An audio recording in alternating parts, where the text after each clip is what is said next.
Odia net achievers YouTube ଚ୍ୟାନେଲର ଅନ୍ୟ ଏକ ନୂଆ ଭିଡିଓକୁ ଆପଣମାନଙ୍କୁ ସ୍ୱାଗତ। ଆସନ୍ତୁ ଆଜି ଆଲୋଚନା କରିବା ଗୁଣ ସମ୍ପର୍କରେ। ତା ପୂର୍ବରୁ ଆପଣମାନଙ୍କୁ ଅନୁରୋଧ, ଭିଡିଓ ଭଲ ଲାଗୁଥିଲେ ଓଡ଼ିଆ ନେଟ୍ ଏଚିଭର୍ସ ୟୁଟ୍ୟୁବ ଚ୍ୟାନେଲକୁ ସବସ୍କ୍ରାଇବ କରନ୍ତୁ, ଭିଡିଓକୁ ଲାଇକ୍ କରନ୍ତୁ। ଆପଣମାନଙ୍କର ଗୋଟିଏ ଲାଇକ୍ ମୋତେ ପ୍ରେରଣା ଯୋଗେଇବ। ସାଙ୍ଗମାନଙ୍କୁ ସେୟାର କରନ୍ତୁ। ଆପଣମାନେ ଲକ୍ଷ୍ୟସ୍ଥଳରେ ପହଞ୍ଚିବା ସହିତ ଆପଣମାନଙ୍କର ସାଙ୍ଗମାନେ ମଧ୍ୟ ପହଞ୍ଚିବେ। ଏବଂ ପିଡିଏଫ୍ ପାଇବାକୁ ଚାହୁଁଥିଲେ ଓଡ଼ିଆ ନେଟ୍ ଏଚିଭର୍ସ ଟେଲିଗ୍ରାମ ଚ୍ୟାନେଲରେ ଜଏନ୍ କରନ୍ତୁ। ଧନ୍ୟବାଦ। ଆସନ୍ତୁ ଆଲୋଚନା କରିବା ଗୁଣ ସମ୍ପର୍କରେ। ତାପରେ ଆସିବ ଗୁଣର ପ୍ରଶ୍ନ ଉତ୍ତର। କାବ୍ୟର ସୌଷ୍ଠବ ଗୁଣ ଦ୍ୱାରା ହିଁ ସାଧିତ ହୋଇଥାଏ। କାବ୍ୟର ସୌଷ୍ଠବ କାହା ଦ୍ୱାରା ସାଧିତ ହୋଇଥାଏ? ଗୁଣ ଦ୍ୱାରା ସାଧିତ ହୋଇଥାଏ। ଗୁଣହୀନ ନ ଶୋଭନ୍ତେ ନିଗନ୍ଧାଇବ କିଂସୁକ। ଗୁଣହୀନ ନ ଶୋଭନ୍ତେ ନିଗନ୍ଧାଇବ କିଂସୁକ। ଆର ଅର୍ଥ କଣ? ସୁବାସହୀନ ସୁନ୍ଦର ପଳାଶ ପୁଷ୍ପ ପରି ଗୁଣହୀନ ପୁରୁଷ ବା ଗୁଣହୀନ କାବ୍ୟ ଶୋଭା ପାଏ ନାହିଁ। ପଳାଶ ଫୁଲକୁ ଆପଣ ମାନେ ଦେଖିଥିବେ, ଦେଖିବା ପାଇଁ ବହୁତ ସୁନ୍ଦର, କିନ୍ତୁ ତାର ସୁବାସ ନାହିଁ ବା ବାସ୍ନା ନାହିଁ। ସୁବାସହୀନ ସୁନ୍ଦର ପଳାଶ ଫୁଲ ପରି ଗୁଣହୀନ ପୁରୁଷ ବା ଗୁଣହୀନ କାବ୍ୟ ଶୋଭା ପାଆନ୍ତି ନାହିଁ ବା ଭଲ ଲାଗେ ନାହିଁ। କାବ୍ୟରେ ଗୁଣର ଏକ ମହତ୍ୱପୂର୍ଣ୍ଣ ସ୍ଥାନ ରହିଛି। କାବ୍ୟରେ ଗୁଣର ଏକ ମହତ୍ୱପୂର୍ଣ୍ଣ ସ୍ଥାନ ରହିଛି। ସାହିତ୍ୟରେ ସୌନ୍ଦର୍ଯ୍ୟର ବୃଦ୍ଧିକାରକ ରସଧର୍ମକୁ ଗୁଣ କୁହାଯାଏ। ସାହିତ୍ୟରେ ସୌନ୍ଦର୍ଯ୍ୟର, କାହାର? ସୌନ୍ଦର୍ଯ୍ୟର, ସୌନ୍ଦର୍ଯ୍ୟ ମାନେ ଆପଣ ମାନେ ବୁଝିପାରୁଥିବେ, ସୁନ୍ଦର ବୃଦ୍ଧିକାରକ ଧର୍ମକୁ କଣ କୁହାଯାଏ? ଗୁଣ କୁହାଯାଏ। ଗୁଣ ରସର ସ୍ଥାୟୀ ଧର୍ମ। ମନେ ରଖିବେ, ଗୁଣ ରସର ସ୍ଥାୟୀ ଧର୍ମ ଓ ରସ ସହିତ ଗୁଣର ସ୍ଥିତି ଅଚଳ। ଗୁଣ ରସର ସ୍ଥାୟୀ ଧର୍ମ ଓ ରସ ସହିତ ଗୁଣର ସ୍ଥିତି ଅଚଳ। ଯାହା ଚଳ ନୁହେଁ ତାହା ଅଚଳ। ରସ ସହିତ ଗୁଣର ସ୍ଥିତି ଅଚଳ। ଆଗକୁ ଯିବା ପୁଣି। ମଣିଷ ଶରୀରରେ ବୀରତ୍ୱ, ସହନଶୀଳତା ଓ ଉଦାରତା ଗୁଣ ଯେପରି ଉତ୍କୃଷ୍ଟ କରେ, ସେହିପରି କାବ୍ୟ ଶରୀରରେ ରସ ଗୁଣ ଶୋଭିତ କରିଥାଏ। ରସ ଗୁଣ ଶୋଭିତ କରିଥାଏ। ତାମାନେ କଣ? ମଣିଷ ଶରୀରରେ ଯେମିତି ବୀରତ୍ୱ, ସହନଶୀଳତା, ଉଦାରତା ଗୁଣ ଭଲ ଲାଗେ ବା ଉତ୍କୃଷ୍ଟ କରିଥାଏ, ଠିକ୍ ସେହିପରି କାବ୍ୟ ଶରୀରରେ, କୋଉଠି? କାବ୍ୟ ଶରୀରରେ ରସ ଗୁଣ ଶୋଭିତ କରିଥାଏ। କ୍ଲିୟର? ଆଶା କରୁଛି ଆପଣ ମାନେ ବୁଝିପାରୁଥିବେ। ପୁଣି ଆଗକୁ ଯିବା।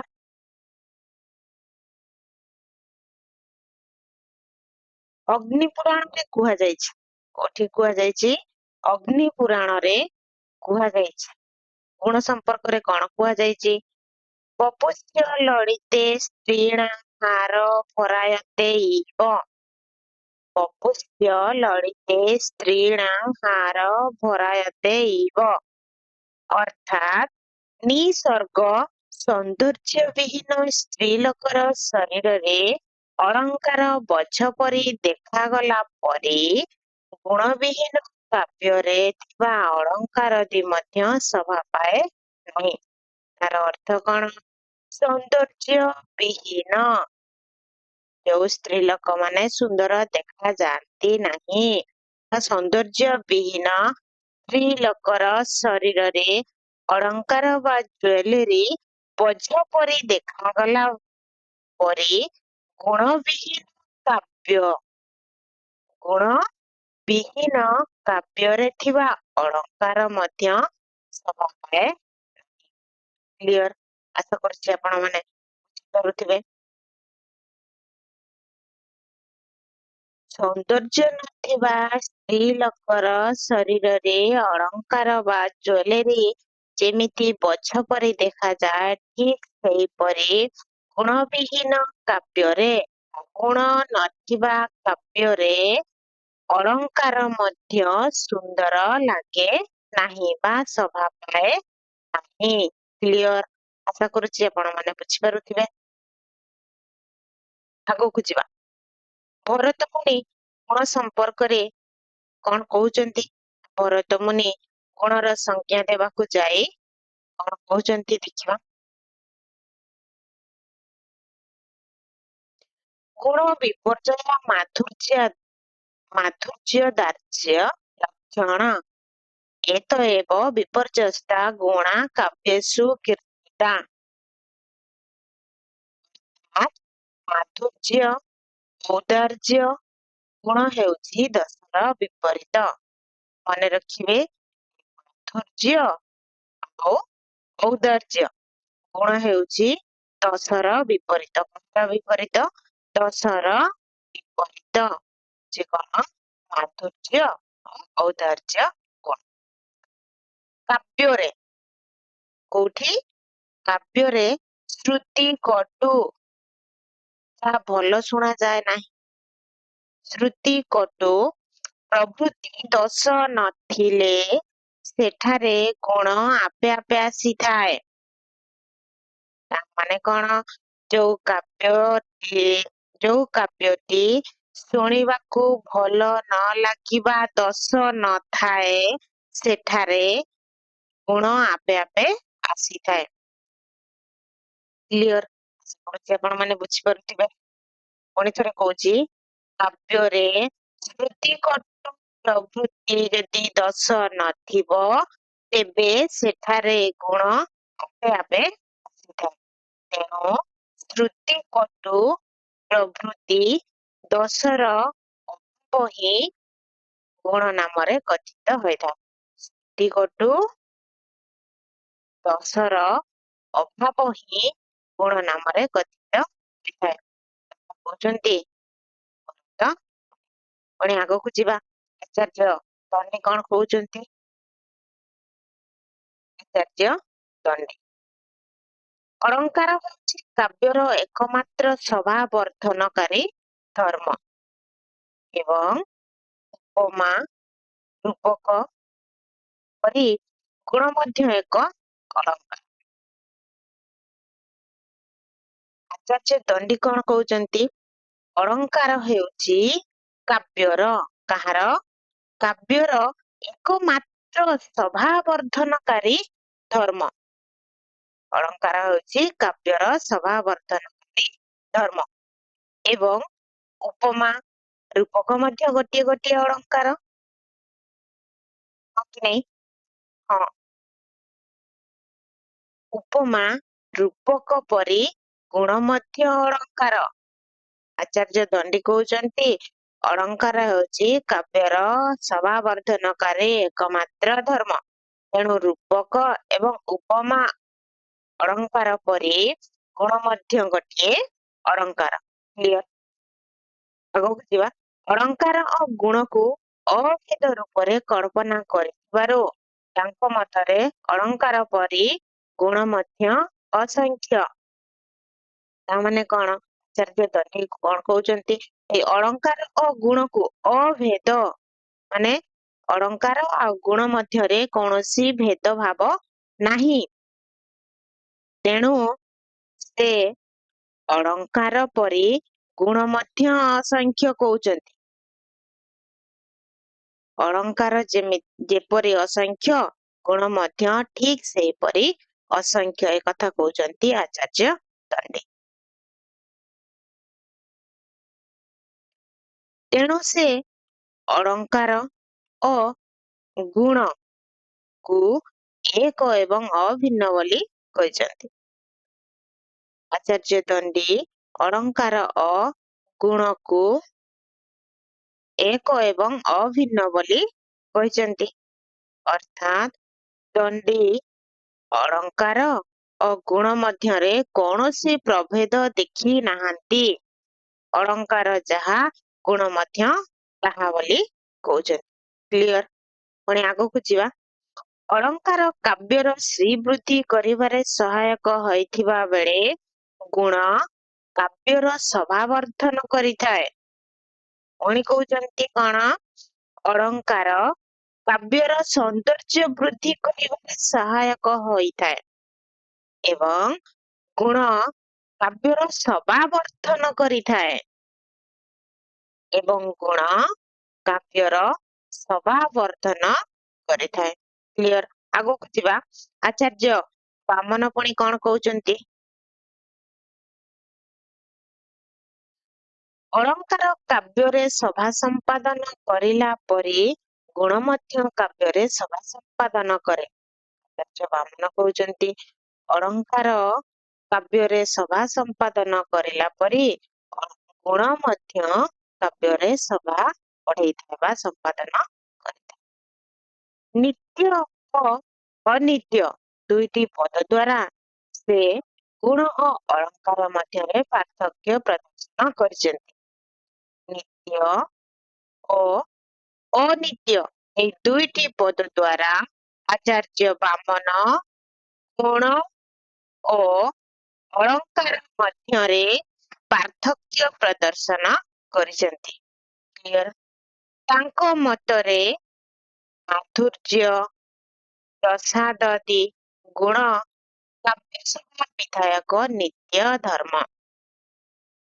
ଆଚାର୍ଯ୍ୟ ବାମନଙ୍କ ମତରେ ମାଧୁର୍ଯ୍ୟ ଗୁଣ ଓ ପ୍ରସାଦ ଆଦି ଗୁଣ କାବ୍ୟ ସଭା ବିଧାୟକ ନିତ୍ୟ ଧର୍ମ।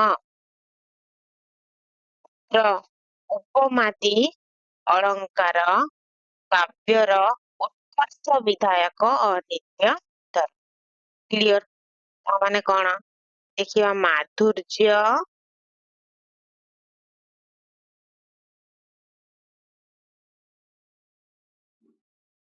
ମାଧୁର୍ଯ୍ୟ ଓ ପ୍ରସାଦ ହେଲା କଣ? ପ୍ରସାଦ ଆଦି ଗୁଣ କାବ୍ୟର ସଭା ବିଧାୟକ ନିତ୍ୟ ଧର୍ମ। କୋଉ ଧର୍ମ? ନିତ୍ୟ ଧର୍ମ।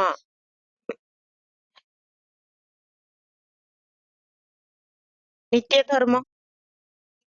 ଉପମା ଅଳଙ୍କାର କୋଉ ଅଳଙ୍କାର? এই ଉପମା ଅଳଙ୍କାର ହେଉଛି ଅନିତ୍ୟ ଧର୍ମ। ଆପଣ ମାନେ ବୁଝିପାରୁଥିବେ। ଉପମାଦି ଅଳଙ୍କାର କାବ୍ୟର ଉତ୍କର୍ଷ ବିଧାୟକ ଅନିତ୍ୟ ଧର୍ମ। ଆଗକୁ ଯିବା। ଗୁଣ କାବ୍ୟର ସଭା ସମ୍ପାଦନକାରୀ ନିତ୍ୟ ଧର୍ମ। ବୁଝିପାରିଲେ କି ନାହିଁ? ମାତ୍ର ଅଳଙ୍କାର କାବ୍ୟର ଉତ୍କର୍ଷ ବିଧାୟକ ଅନିତ୍ୟ ଧର୍ମ।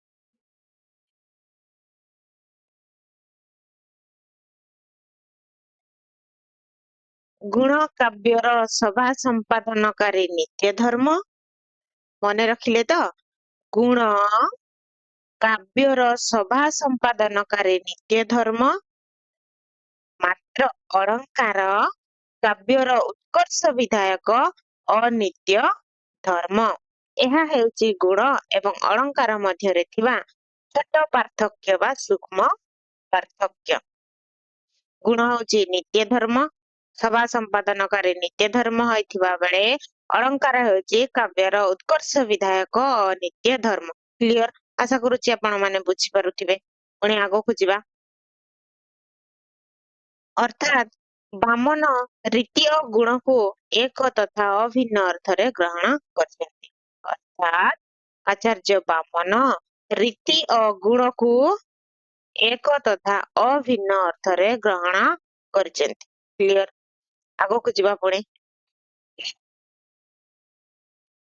ଆନନ୍ଦ ବର୍ଦ୍ଧନ କଣ କହୁଛନ୍ତି?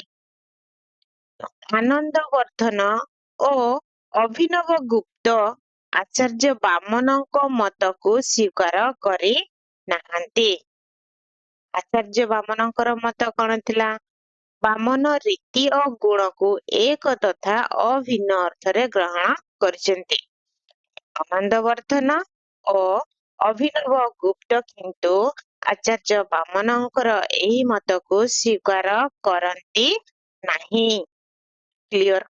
ଆଗକୁ ଯିବା ପୁଣି ଆଚାର୍ଯ୍ୟ ଭୋଜରାଜ। ଆଚାର୍ଯ୍ୟ ଭୋଜରାଜ କାବ୍ୟ ଅଳଙ୍କାର ଯୁକ୍ତ ହୋଇ ଯଦି ଗୁଣଯୁକ୍ତ ନ ହୁଏ ତେବେ ତାହା ଶ୍ରୁତି ମଧୁର ବା ମର୍ମ ମଧୁର ହୋଇପାରେ ନାହିଁ। ତେଣୁ କାବ୍ୟ ଅଳଙ୍କାର ଯୁକ୍ତ ହେଲେ ମଧ୍ୟ ଗୁଣଯୁକ୍ତ ହେବା ଆବଶ୍ୟକ। ଆଚାର୍ଯ୍ୟ ଭୋଜରାଜ କଣ କହୁଛନ୍ତି?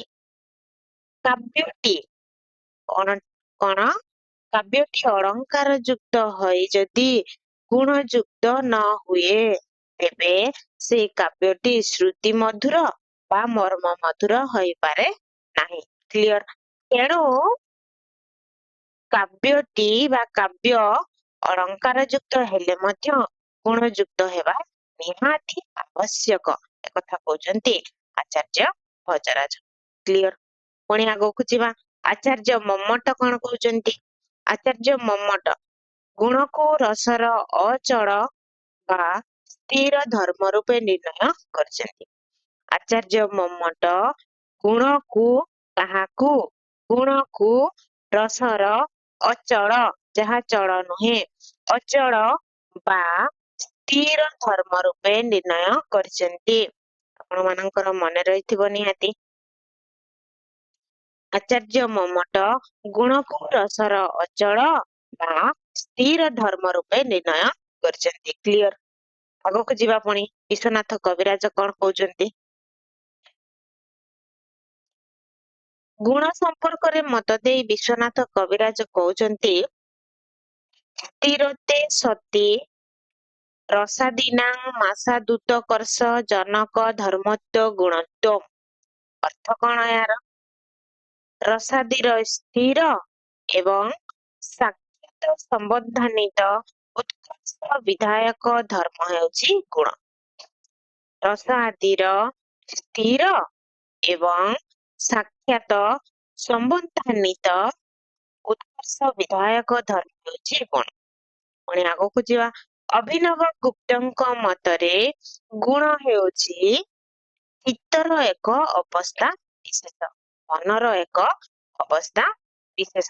କଥା କହୁଛନ୍ତି ଅଭିନବ ଗୁପ୍ତ। ପୁଣି ଆଗକୁ ଯିବା ଗୁଣର ପ୍ରକାର ଭେଦ ସମ୍ପର୍କରେ ଆଲୋଚନା କରିବା।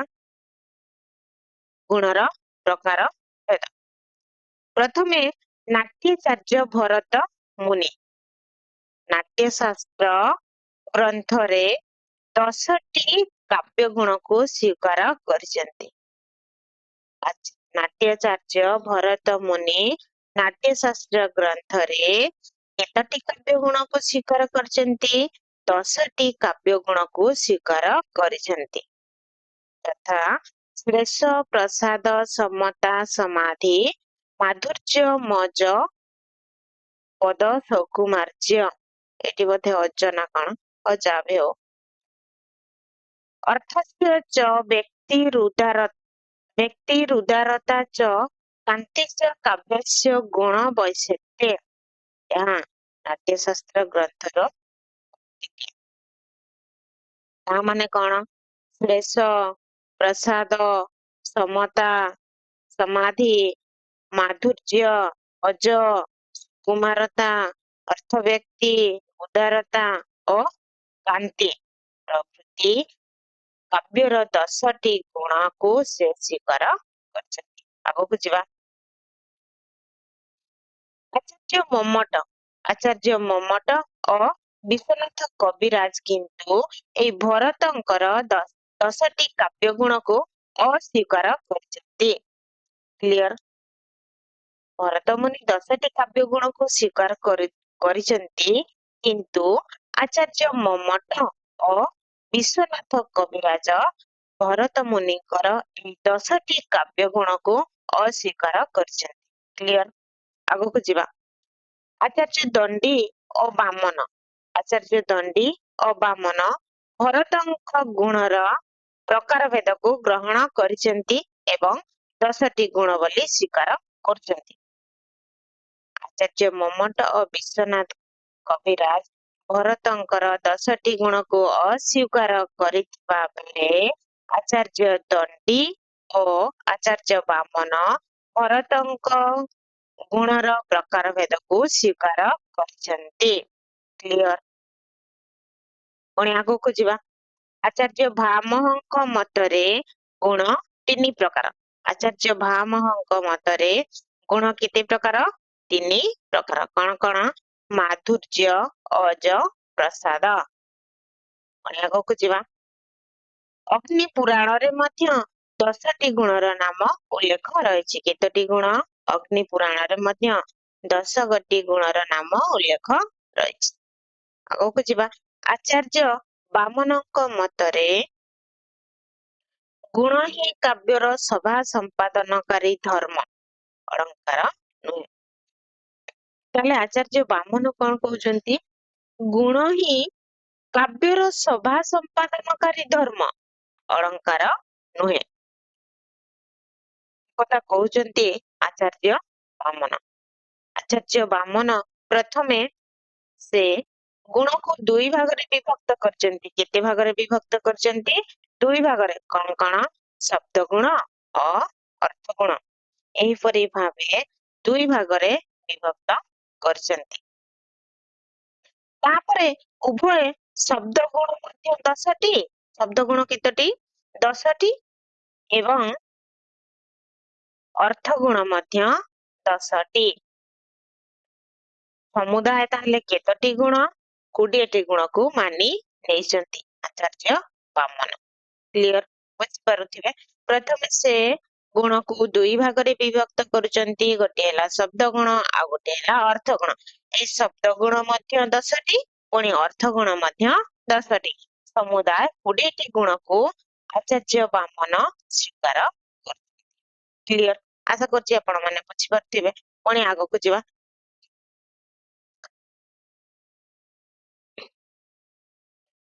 ଆନନ୍ଦ ବର୍ଦ୍ଧନ ଓ ଅଭିନବ ଗୁପ୍ତ। ଆନନ୍ଦ ବର୍ଦ୍ଧନ ଓ ଅଭିନବ ଗୁପ୍ତ ଭାମହଙ୍କ ବିବେଚିତ ଗୁଣ 3ଟିକୁ ସ୍ୱୀକୃତି ପ୍ରଦାନ କରିଛନ୍ତି। ତାହେଲେ ଭାମହଙ୍କର ଏଇ ଗୁଣ 3ଟିକୁ ସ୍ୱୀକାର କରୁଛନ୍ତି କିଏ?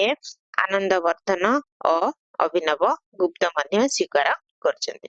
ପୁଣି ଆଗକୁ ଯିବା। କୁନ୍ତକଙ୍କର 2ଟି ମାର୍ଗ ରହିଛି। କୁନ୍ତକଙ୍କର କେତୋଟି ମାର୍ଗ ରହିଛି? 2ଟି ମାର୍ଗ ରହିଛି। ସୁକୁମାର ଓ ବିଚିତ୍ର। এই 2ଟି ମାର୍ଗ ରହିଛି। ତାଙ୍କର 2ଟି ମାର୍ଗର ମୂଳ ତତ୍ତ୍ୱ ଭାବରେ କେତୋଟି ଗୁଣ? 4ଟି ଗୁଣ ବିଷୟ ଉଲ୍ଲେଖ କରିଛନ୍ତି। ତାହେଲେ ଆଚାର୍ଯ୍ୟ କୁନ୍ତକ କେତୋଟି ଗୁଣ ବିଷୟ ଉଲ୍ଲେଖ କରିଛନ୍ତି? 4ଟି ଗୁଣ। ସେଇ 4ଟି ଗୁଣ କଣ କଣ? ମାଧୁର୍ଯ୍ୟ, ପ୍ରସାଦ, ଲାବଣ୍ୟ ଓ ବିଭାଜ୍ୟ ଓ ଅବିଭାଜ୍ୟ। ପୁଣି ଆଗକୁ ଯିବା। ମମ୍ମଟ ଓ ବିଶ୍ୱନାଥ କବିରାଜ ମଧ୍ୟ 3ଟି ଗୁଣକୁ ସ୍ୱୀକାର କରୁଛନ୍ତି। ଆଚାର୍ଯ୍ୟ ମମ୍ମଟ ଓ ବିଶ୍ୱନାଥ କବିରାଜ ମଧ୍ୟ ଏ 3ଟି ଗୁଣକୁ ସ୍ୱୀକାର କରିଛନ୍ତି ବା ସ୍ୱୀକୃତି ଦେଇଛନ୍ତି। ମାଧୁର୍ଯ୍ୟ, ଅଜ, ପ୍ରସାଦ। ପୁଣି ଆଗକୁ ଯିବା। ଭୋଜରାଜ। ତାପରେ ଆସିଲେ କିଏ? ଭୋଜରାଜ କିନ୍ତୁ 24ଟି ଗୁଣକୁ ସ୍ୱୀକାର କରୁଛନ୍ତି। କେତୋଟି ଗୁଣକୁ ସ୍ୱୀକାର କରିଛନ୍ତି? 24ଟି ଗୁଣକୁ ସ୍ୱୀକାର କରିଛନ୍ତି। ଉଦାତ୍ତ, ସୁଶବ୍ଦତା, ଗାମ୍ଭୀର୍ଯ୍ୟ, ବିସ୍ତର, ସଂକ୍ଷେପ, ଭାବିଳ, ସମିତ, କ୍ରମ, ଉକ୍ତି, ପ୍ରୌଢ଼ି ଇତ୍ୟାଦି 24ଟି ଗୁଣକୁ ସେ ସ୍ୱୀକାର କରିଛନ୍ତି। ପୁଣି ଆଗକୁ ଯିବା। ଗୁଣର ସ୍ଥିତି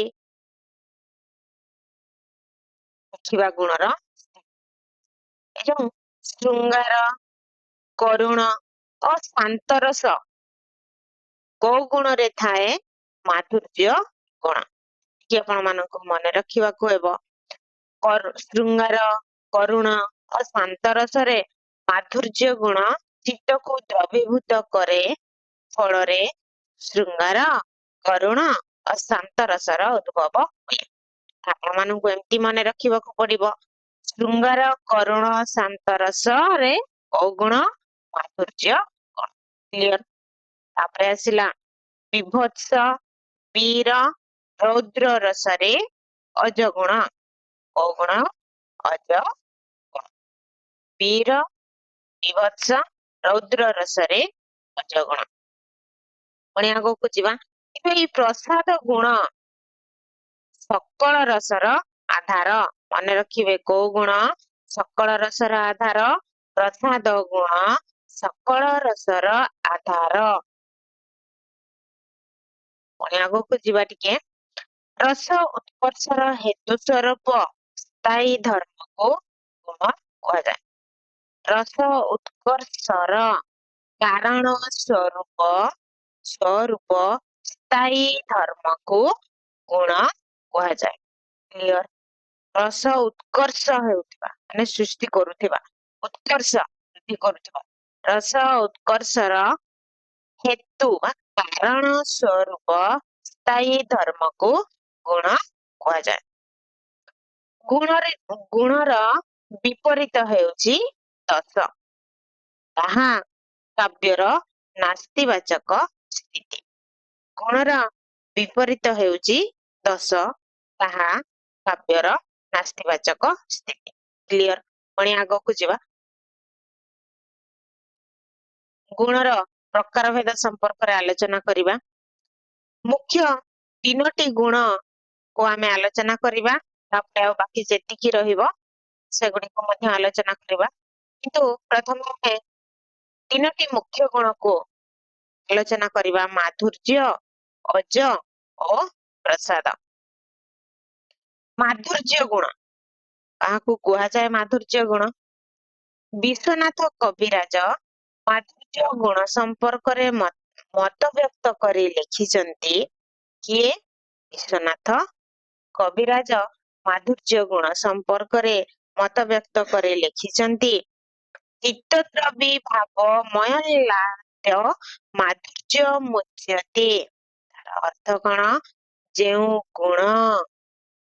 ଯେଉଁ ଗୁଣ କାବ୍ୟ ନାଟକ ଆଦିର ଶ୍ରବଣ ମାତ୍ରକେ ଚିତ୍ତ ଦ୍ରବୀଭୂତ ଓ ଆହ୍ଲାଦିତ ଭାବ ଜାତ ହୁଏ, ତାହା ମାଧୁର୍ଯ୍ୟ ଗୁଣ। ଯେଉଁ କାବ୍ୟ ବା ନାଟକ ଶୁଣିବା ମାତ୍ରକେ ଚିତ୍ତ ଦ୍ରବୀଭୂତ ହୁଏ ବା ମନ ଦ୍ରବୀଭୂତ ହୁଏ ଏବଂ ଆହ୍ଲାଦ ଭାବ ସୃଷ୍ଟି ହୁଏ, ତାହା କୋଉ ଗୁଣ? ମାଧୁର୍ଯ୍ୟ ଗୁଣ। ଆଗକୁ ଯିବା। ଏ ମାଧୁର୍ଯ୍ୟ ଗୁଣରେ ପୁଣି କଣ କଣ ଥାଏ? ଶୃଙ୍ଗାର, କରୁଣ ଓ ଶାନ୍ତ ରସରେ ଅପେକ୍ଷାକୃତ ଅଧିକ ଅନୁଭୂତ ହୋଇଥାଏ। କୋଉ ରସରେ ଅଧିକ ଏଇ ମାଧୁର୍ଯ୍ୟ ଗୁଣ ଅନୁଭୂତ ହୋଇଥାଏ? ଶୃଙ୍ଗାର, କରୁଣ ଓ ଶାନ୍ତ ରସରେ ଅପେକ୍ଷାକୃତ ଅଧିକ ଅନୁଭୂତ ହୋଇଥାଏ। କ୍ଲିୟର? ପୁଣି ଟ ବର୍ଗ ବ୍ୟତୀତ ଯେକୌଣସି ବର୍ଗର ପଞ୍ଚମ ବର୍ଣ୍ଣ। କଚଟ ତ ଆପଣ ମାନେ ଜାଣିଛନ୍ତି। କ, ଖ, ଗ, ଘ, ङ। ଏଇଠି ଆସିଲା କ, ଚ, ଟ, ତ, ପ। କ, ଖ, ଗ, ଘ, ङ। ଚ, ଛ ବର୍ଗେଜ ଝ ନିୟ। ଟ, ଠ, ଡ, ଢ, ଣ। ତ, ଥ, ଦ, ଧ ଦନ୍ତେନ। ପ, ଫ, ବ, ଭ, ମ।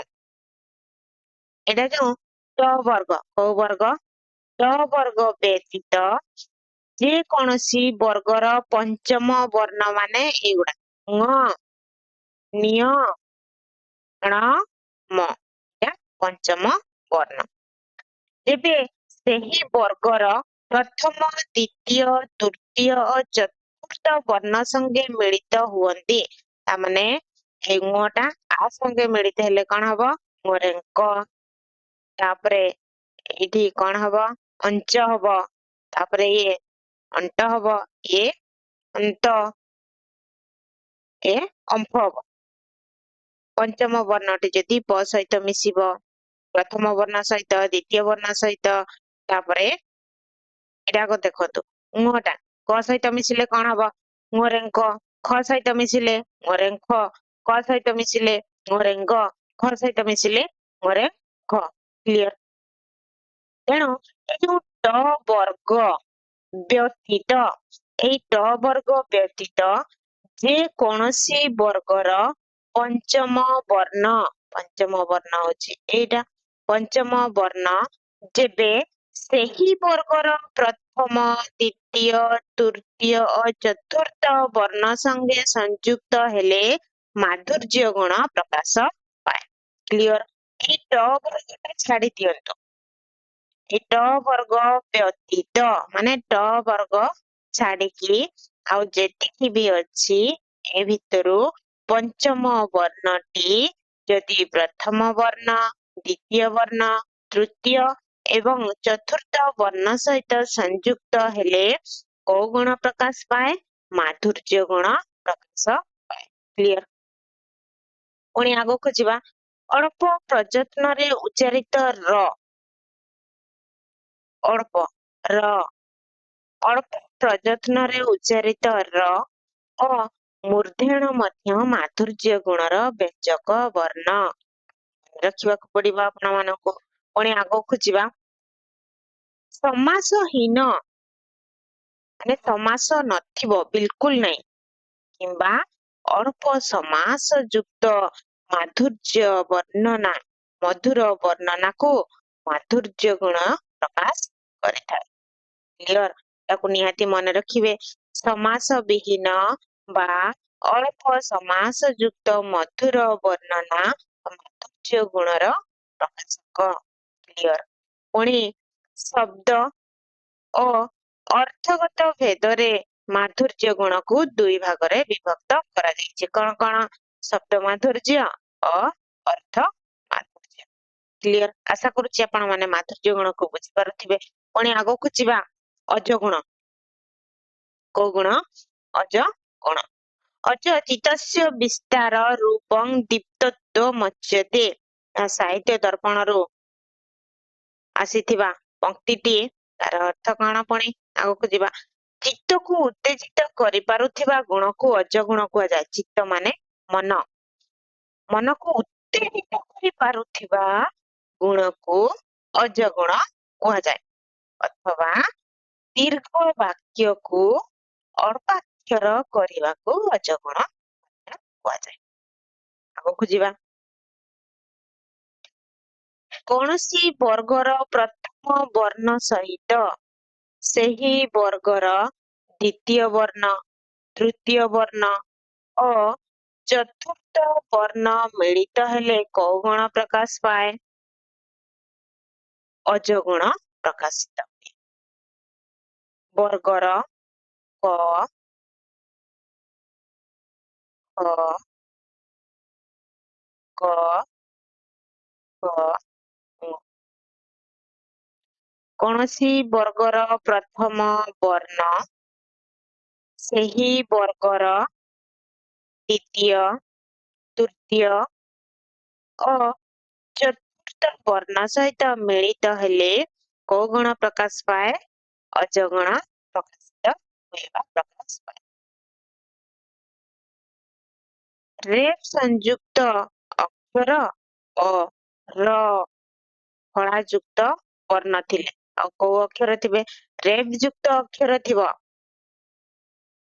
କାବ୍ୟରେ ରେଫ ଯୁକ୍ତ ଅକ୍ଷର ଥିବ ଏବଂ ର ଫଳା ଯୁକ୍ତ ବର୍ଣ୍ଣ ମଧ୍ୟ ରହିଥାଏ ପୁଣି ଆଗକୁ ଯିବା ଟ ବର୍ଗ ତାଲବେଶ ମୁଦନିଶ ବର୍ଣ୍ଣର ସମାବେଶ ହୋଇଥିଲେ ଅଜଗୁଣ ପ୍ରକାଶ ପାଇଥାଏ ଟ ବର୍ଗ ଯେତିକି ଟ ଠ ଡ ଢ ଣ ଏବଂ ତାଲବେଶ ଏବଂ ମୁଦନିଶ ବର୍ଣ୍ଣର ସମାବେଶ ହୋଇଥିଲେ ଅଜଗୁଣ ପ୍ରକାଶିତ ହୋଇଥାଏ ପୁଣି ଏଇଟା ତ ନିହାତି ମନେ ରଖିବେ ଦୀର୍ଘ ସମାସ ଯୁକ୍ତ ଆମେ ଫାଷ୍ଟ ମାଧୁର୍ଯ୍ୟ ଗୁଣ ପଢିଲେ କଣ ସମାସହୀନ କିମ୍ବା ଅଳ୍ପ ସମାସ ଯୁକ୍ତ କିନ୍ତୁ ଏଠି ଅଜଗୁଣ ଦୀର୍ଘ ସମାସ ଯୁକ୍ତ ଉତ୍କଟ ରଚନାକୁ ଅଜଗୁଣ ପ୍ରକାଶ କରିଥାଏ ଦୀର୍ଘ ସମାସ ଯୁକ୍ତ ମନେ ରଖିବେ ଅଜଗୁଣ ଦୀର୍ଘ ସମାସ ଯୁକ୍ତ।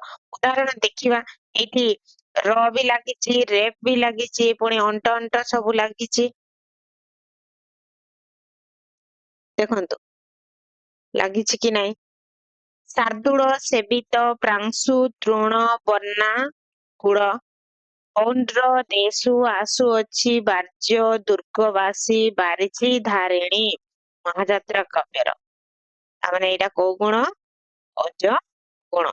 ଏଠି ଦୀର୍ଘ ସମାସ ଯୁକ୍ତ ରଚନା ଅଜଗୁଣ ପ୍ରକାଶ କରିଥାଏ ଏବଂ ଟ ବର୍ଗ ତାଲବେଶ ମୁଦନିଶ ଟ ବର୍ଗ ଟ ଠ ଡ ଢ ଣ ଏବଂ ତାଲବେଶ ମୁଦନିଶ ଏଠି ତାଲବେଶ ବି ଅଛି ଏ ବି ତାଲବେଶ ଏଠି ସ ଅକ୍ଷର ଅଧିକ ବ୍ୟବହୃତ ହୁଏ। ଆଉ ପୁଣି କଣ ରେଫ ରେଫ ଏବଂ ର ଫଳା ଯୁକ୍ତ ବର୍ଣ୍ଣ। ଏଇଟା ଦେଖନ୍ତୁ ରେଫ ଏ ରେଫ ତାପରେ ଏଇଟା ର ଏ ର। ତେଣୁ ଏହା କୋଉ ଗୁଣକୁ ପ୍ରକାଶ କରୁଛି ଅଜଗୁଣକୁ ପ୍ରକାଶ କରୁଛି। ଆଗକୁ ଯିବା ପ୍ରସାଦ ଗୁଣ। ଶୁଷ୍କ କାଠରେ ଅନଳ ପରି ଯେଉଁ ଗୁଣ ଶୀଘ୍ର ହୃଦୟରେ ପ୍ରବେଶ କରି ତାହାକୁ ରସାବେଷ୍ଟିତ କରେ ତାହାର ନାମ ପ୍ରସାଦ ଗୁଣ। ବୁଝିପାରିଲେ। ଶୁଖିଲା କାଠରେ ଯେପରି ନିଆଁ ଲଗେଇଲେ ହୁ କିନା ଜଳିଯାଏ ଠିକ ସେହିପରି ଯେଉଁ ଗୁଣ ଶୀଘ୍ର ହୃଦୟରେ ପ୍ରବେଶ କରି କଣ କରେ ରସ ଆକୃଷ୍ଟ କରିଥାଏ ମାନେ ରସାବିଷ୍ଟ କରେ ତାହାର ନାମ ପ୍ରସାଦ ଗୁଣ। କ୍ଲିୟର। ପ୍ରସାଦ ଗୁଣ ସର୍ବରସର ବାହକ ମନେ ରଖିବେ ପ୍ରସାଦ ଗୁଣ କୋଉ ରସର ବାହକ ସର୍ବରସର ବାହକ। ଏଇଟା ନିହାତି ମନେ ରଖିବେ ବହୁତ ଇମ୍ପୋର୍ଟାଣ୍ଟ। ଯେଉଁ ସବୁ ଶବ୍ଦ ଶୁଣିବା ମାତ୍ରେ ତାର ଅର୍ଥ ପ୍ରତୀତ ହୋଇଥାଏ ସେହି ସବୁ ଶବ୍ଦ ହିଁ ପ୍ରସାଦ ଗୁଣ ପ୍ରକାଶକ। ତାମାନେ କଣ ଯୋଉ ଶବ୍ଦ ଗୁଡିକୁ ଆମେ ଶୁଣିବା ମାତ୍ରେ ତାର ଅର୍ଥକୁ ଆମେ ଜାଣି ପାରିଥାଉ ତାହାକୁ ଆମେ କୋଉ ଗୁଣ ପ୍ରକାଶ କରିଥାଏ ବା ସେଠାରେ କୋଉ ଗୁଣ ପ୍ରକାଶ କରିଥାଏ ପ୍ରସାଦ ଗୁଣ ପ୍ରକାଶ କରିଥାଏ। ଉଦାହରଣ ଦେଖନ୍ତୁ ଆରେ ବାବୁ ସାମଘନ ତୁ ଗଲେ ମଧୁ ଭୁବନ ହବ ଏଇଠି ମଧୁ ଭୁବନ କାହା ମୁଖ ଅନେଇ ବଞ୍ଚିବି ହେବ ଦଶ ଦିଗ ଶୂନ୍ୟ ଅସ୍ଥିର ହେବ ଜୀବନ ନିଶି ଦିଶିବ ଝୁରୁ ଥିବିରେ ଜୀବଧନ ଏ ମଥୁରା ମଙ୍ଗଳ କାବ୍ୟର। ଏଟା ପଢିଲା ମାତ୍ରକେ ଆମେ ଜାଣିପାରୁଛେ ଏହାର ଶବ୍ଦ ଏବଂ ଅର୍ଥ। ତେବେ ଏଠାରେ କୋଉ ଗୁଣ ପ୍ରକାଶ କରୁଛି ପ୍ରସାଦ ଗୁଣ। ଏ ଥିଲା ଅଜ ମାଧୁର୍ଯ୍ୟ ଆଉ ପ୍ରସାଦ। ପୁଣି ତାର ଛୋଟ ଛୋଟ ଗୁଣକୁ ଟିକେ ଆଲୋଚନା କରିବା ତାପରେ ଆଜିର କ୍ଲାସକୁ ଏଇଠି ବିରାମ ଦବା। ଶ୍ଳେଷ କୋଉ ଗୁଣ ଶ୍ଳେଷ। ଶ୍ଳେଷର ଅର୍ଥ ହେଉଛି ରଚନାର ଗାଢ ବନ୍ଧତା। ଏହାକୁ ମନେ ରଖିବାକୁ ପଡିବ। ଶ୍ଳେଷର ଅର୍ଥ ହେଉଛି କଣ ଗାଢ ବନ୍ଧତା। ଏଥିରେ ଶବ୍ଦର ମସୃଣତା ପ୍ରକାଶିତ ହୋଇଥାଏ। କାହାର ମସୃଣତା ଶବ୍ଦର ମସୃଣତା ପ୍ରକାଶିତ ହୋଇଥାଏ। ଏହା ପୁଣି ଦୁଇ ଭାଗରେ ବିଭକ୍ତ। ଶ୍ଳେଷ କେତେ ଭାଗରେ ବିଭକ୍ତ ଦୁଇ ଭାଗରେ ବିଭକ୍ତ। କଣ କଣ ଶବ୍ଦ ଶ୍ଳେଷ ଓ ଅର୍ଥ ଶ୍ଳେଷ। ଶବ୍ଦ ଶ୍ଳେଷ ପୁଣି କାହାକୁ କୁହାଯାଏ ଦେଖନ୍ତୁ ଯେଉଁଠି ସନ୍ଧି କଣ କହିଲି ସନ୍ଧି ସମାସ ହେତୁ ଅନେକ ସଜାତୀୟ ପଦ ସଜାତୀୟ ମାନେ ସମାନ ଜାତୀୟ ପଦ ଏକ ପଦ ପରି ମନେ ହୁଏ କିନ୍ତୁ ପ୍ରକୃତରେ ସେଗୁଡିକ ଭିନ୍ନ ଭିନ୍ନ ଅର୍ଥରେ ପ୍ରଯୁକ୍ତ ହୋଇଥାନ୍ତି ସେଠାରେ ଶବ୍ଦ ଶ୍ଳେଷ ଦେଖାଯାଏ। ତା ମାନେ କଣ ଯେଉଁଠାରେ ସନ୍ଧି ଓ ସମାସ ପାଇଁ ବା ସମାସ ହେତୁ ଅନେକ ସମାନ ଜାତୀୟ ପଦ ଏକ ପଦ ପରି ମନେ ହୁଅନ୍ତି କିନ୍ତୁ ତାହାର ଅର୍ଥ ଭିନ୍ନ ଭିନ୍ନ ଅର୍ଥରେ ପ୍ରଯୁକ୍ତ ହୋଇଥାନ୍ତି। ସେଠାରେ କୋଉ ଶ୍ଳେଷ ଦେଖାଯାଏ ଶବ୍ଦ ଶ୍ଳେଷ। ଦେଖନ୍ତୁ ଉଦାହରଣ ଦେଖିଲେ ଆପଣ ମାନେ ବୁଝିପାରିବେ। ମହିମା ଅନନ୍ତ ପ୍ରଭୁ ମହିମା ଅନନ୍ତ ଏଇଠି ବି ଯୋଉ ମହିମା ଅନନ୍ତ ଲେଖା ହେଇଛି ଏଇଠି ବି ମହିମା ଅନନ୍ତ ଲେଖା ହେଇଛି। ଏଇଠି ଯୋଉ ମହିମା ଅନନ୍ତ ଯୋଉ ଅର୍ଥରେ ଏଇଠି ଲେଖା ଯାଇଛି ସେଇ ଅର୍ଥରେ ଏଇଠି ମହିମା ଅନନ୍ତ ଲେଖାଯାଇ ନାହିଁ। ଏଇ ମହିମା ଅନନ୍ତର ଅର୍ଥ ଅଲଗା, ଏହି ମହିମା ଅନନ୍ତର ଅର୍ଥ ଅଲଗା। ଆଶା କରୁଛି ଆପଣ ମାନେ ବୁଝିପାରୁଥିବେ। ଆଉ ପୁଣି ଭିଡିଓ ଲମ୍ବା ହେଇଯାଉଛି ଆଉ ତଳକୁ ବୁଝେଇବି ନାହିଁ। ବୁଝିପାରୁଥିବେ ସମାନ ଅର୍ଥ ବା ସହଜାତୀୟ ପଦ ପରି ଦେଖାଯାଉଥିବ କିନ୍ତୁ ଅର୍ଥ ତାର ଅଲଗା ହେଇଥିବ, ଭିନ୍ନ ଅର୍ଥ, ଭିନ୍ନ ଭିନ୍ନ ଅର୍ଥ। କ୍ଲିୟର? ଆଗକୁ ଯିବା।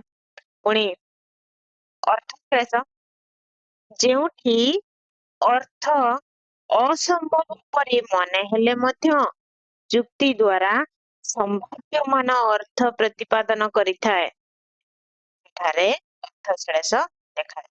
ମାନେ କଣ? ଯେଉଁଠାରେ ଅର୍ଥଟି ଅସମ୍ଭବ, ଏଇଟା ସମ୍ଭବ ନୁହେଁ, ଆର ଅର୍ଥ ସମ୍ଭବ ନୁହେଁ ପରି ମନେ ହେଲେ ମଧ୍ୟ ଯୁକ୍ତି ଦ୍ୱାରା ସମ୍ଭାବ୍ୟମାନ ଅର୍ଥ ପ୍ରତିପାଦନ କରାଯାଇଥାଏ ସେଠାରେ କୋଉ ଶ୍ଳେଷ? ଅର୍ଥଶ୍ଳେଷ ଦେଖାଯାଏ। ତାପରେ ଆଗକୁ ଯିବା ସମତା। ତାପରେ ଆସିଲା ସମତା ଗୁଣ। ଶବ୍ଦ ବିନ୍ୟାସ ଭଙ୍ଗୀର ଏକ ରୂପ ତାକୁ ସମତା କୁହାଯାଏ। ଶବ୍ଦ ବିନ୍ୟାସ ଭଙ୍ଗୀର ଏକ ରୂପ ତାକୁ ସମତା କୁହାଯାଏ। ଏଥିରେ ଛୋଟ ଛୋଟ ସମାସ ପଦ ଥାଏ। କଣ ଥାଏ? ସମତାରେ କଣ ଥାଏ? ଛୋଟ ଛୋଟ ସମାସ ପଦ ଥାଏ ଏବଂ ପ୍ରତି ପାଦର ଅକ୍ଷର ସଂଖ୍ୟା ସମାନ ଏବଂ କଣ? ପ୍ରତି ପାଦର ବା ପ୍ରତି ପଦର ସଂଖ୍ୟା ବୁଝିପାରିଲେ? ଏହି ସମତା ପୁଣି ତିନି ଭାଗରେ ବିଭକ୍ତ। କେତେ ଭାଗରେ? ତିନି ଭାଗରେ। ମୃଦୁବନ୍ଧ, ସ୍ଫୁଟବନ୍ଧ ଓ ମଧ୍ୟମ ବନ୍ଧ ରୂପେ ତିନି ଭାଗରେ ବିଭକ୍ତ। କ୍ଲିୟର?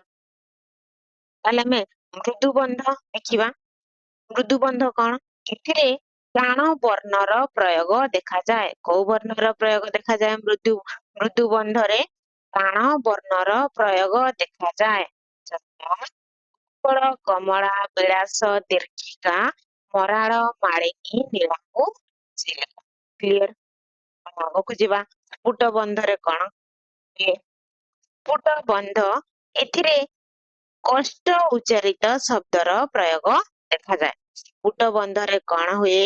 କଷ୍ଟ ଉଚ୍ଚାରିତ ଶବ୍ଦର ପ୍ରୟୋଗ, ବହୁତ କଷ୍ଟ ଶବ୍ଦର ପ୍ରୟୋଗ ହେଇଥିବାର ଦେଖାଯାଏ।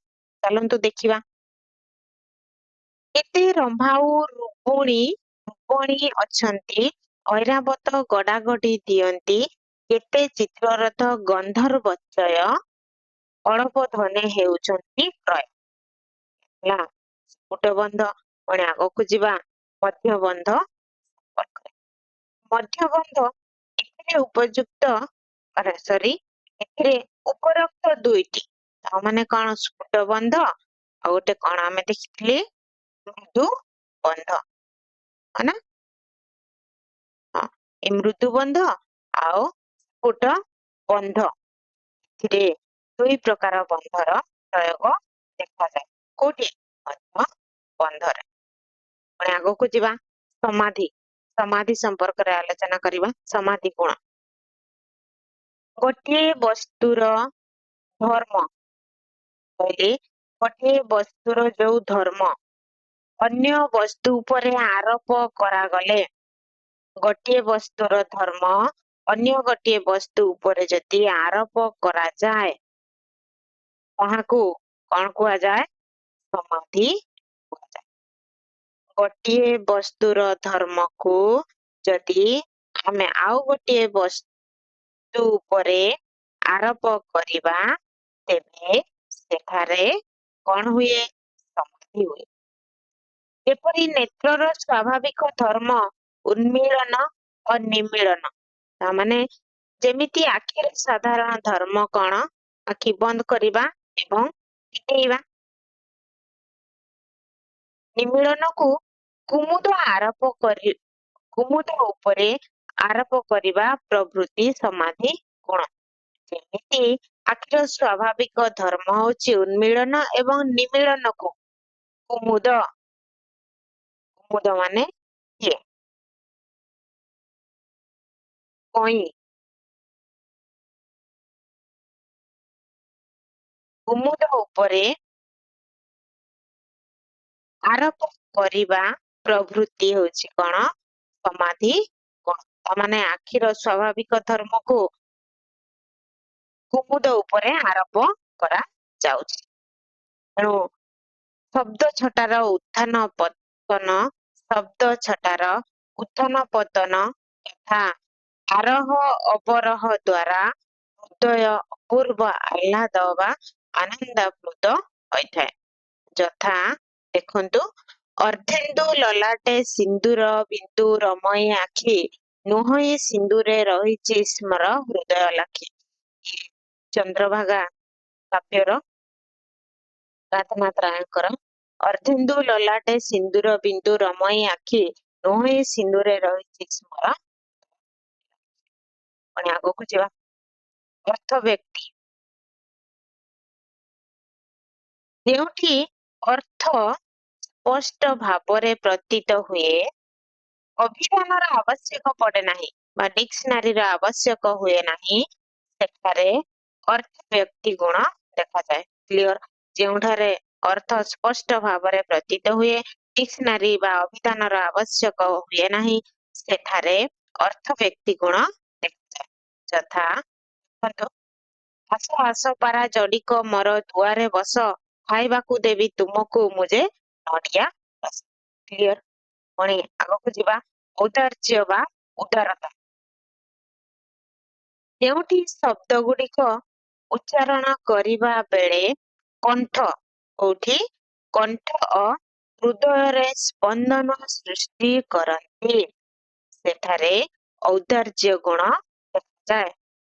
ପାରିଲେ ଆପଣ ମାନେ? ଔଦାର୍ଯ୍ୟ ବା ଉଦାରତା। ଯେଉଁଠି ଶବ୍ଦ ଗୁଡ଼ିକୁ ଉଚ୍ଚାରଣ କରିବା ବେଳେ କଣ୍ଠ ଓ ହୃଦୟରେ ସ୍ପନ୍ଦନ ସୃଷ୍ଟି କରେ, ସେଠାରେ ଔଦାର୍ଯ୍ୟ ଗୁଣ ଦେଖାଯାଏ। ଶବ୍ଦ, ନୃତ୍ୟ ଓ ଗ୍ରାମଦଶର ଅଭାବ ହେଉଛି ଔଦାର୍ଯ୍ୟ ଗୁଣର ବିଶେଷତ୍ୱ। ଶବ୍ଦ, ନୃତ୍ୟ ଓ ଗ୍ରାମଦଶର ଔଦାର୍ଯ୍ୟ ଗୁଣର ବିଶେଷତ୍ୱ। ପୁଣି ଆଗକୁ ଯିବା। କାନ୍ତି। ଯେଉଁଠି ଲୌକିକ ଅର୍ଥକୁ ସାଧାରଣ ଅର୍ଥ ବା ଲୌକିକ ଲୋକମାନଙ୍କର ଅର୍ଥ, ସେ ଲୌକିକ ଅର୍ଥକୁ ଅତିକ୍ରମ କରା ନ ଯାଇ ସ୍ୱାଭାବିକ ଭାବରେ ଘଟଣା ଓ ଶବ୍ଦାର୍ଥ ପରିବେଷଣ କରାଯାଏ, ସେଇଠି ବିଳାସ କରେ କାନ୍ତି ଗୁଣ। ଯେଉଁଠି ଲୌକିକ ଅର୍ଥକୁ ଅତିକ୍ରମ କରା ନ ଯାଇ ସ୍ୱାଭାବିକ ଭାବରେ ଘଟଣା ଓ ଶବ୍ଦାର୍ଥ ଉପରେ ପରିବେଷଣ କରାଯାଏ, ଶବ୍ଦ ଓ ଅର୍ଥ ଉପରେ ଘଟଣା ଓ ଶବ୍ଦାର୍ଥ ଉପରେ ପରିବେଷଣ କରାଯାଏ, ସେଠାରେ କେଉଁ ଗୁଣ ହୁଏ? କାନ୍ତି ଗୁଣ। ଶବ୍ଦର ଔଜ୍ଜ୍ୱଲ୍ୟ ଓ ରସଦୀପ୍ତତା ହେଉଛି କାନ୍ତି ଗୁଣର ଏକ ବୈଶିଷ୍ଟ୍ୟ। ଇଏ ଥିଲା ଗୁଣ ସମ୍ପର୍କରେ ଆଲୋଚନା। ଭିଡିଓଟି ବୋଧେ ଟିକେ ଲମ୍ବା ହେଇଯାଇଛି, ଆଶା କରୁଛି ଆପଣ ମାନେ ନିହାତି ଦେଖିବେ। ଭିଡିଓ ଭଲ ଲାଗୁଥିଲେ ଲାଇକ୍ କରିବେ, ସେୟାର କରିବେ ଏବଂ କମେଣ୍ଟ ନିହାତି କରିବେ। ଆପଣ ମାନଙ୍କର କମେଣ୍ଟ ମାଧ୍ୟମରେ ମୁଁ ଜାଣିପାରିବି ଯେ ଆପଣ ମାନେ ବୁଝିପାରୁଛନ୍ତି କି ନାହିଁ, କ୍ଲାସ ଭଲ ଲାଗୁଛି କି ନାହିଁ। ଯଦି ଲାଗୁଥିବ ତାହେଲେ ଚ୍ୟାନେଲକୁ ନିହାତି ସବସ୍କ୍ରାଇବ କରିବେ। ଆଶା କରୁଛି। ଧନ୍ୟବାଦ।